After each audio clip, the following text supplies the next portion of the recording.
Again, this is overly abstract and academic. We live in a society where we have government schools, we have public schools, so we could talk about what we want. I know, or but, what is but actually. if we're talking about what is anti-American, what is pro-American, in the existence of what you say is American, would you say public schools are part of being American? Would you say that's Well, part no, they of are. America's I mean, identity? the public school system was started by John Dewey 100 years ago. We survived without it for like quite a while. What was it? During the signing of the Constitution, which the Federalists strongly supported, they were part of federalism was having a strong central government. But I would say it sounds like Federalists socialism to today me. would be like libertarians. Okay, just so but that's we're clear. still that's still a strong. They wanted a central small government. but strong But federal strong government. central government still sounds like socialism to me. Hold- And that's no, see, this is very sloppy intellectual thinking. That just because we want a police force, a border patrol, and we want clean streets, all of a sudden we become a socialist. But those are still social there is a services. spectrum between small and strong government and like Soviet-style communism. but we're not talking about that. We're talking about socialism. Right. And so as you define socialism, not it's a every confiscation form of private government is property. socialism. Would you acknowledge that? No, I don't. Okay, then. But you that's-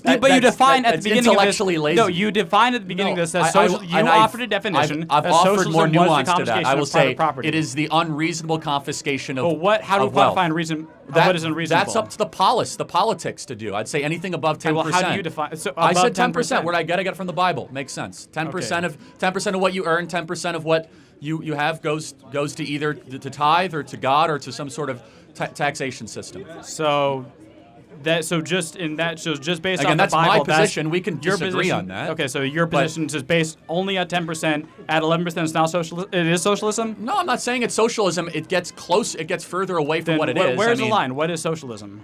What is the taxation line? How about Yeah, this? if you're Socialism is you cannot own the property that you desire.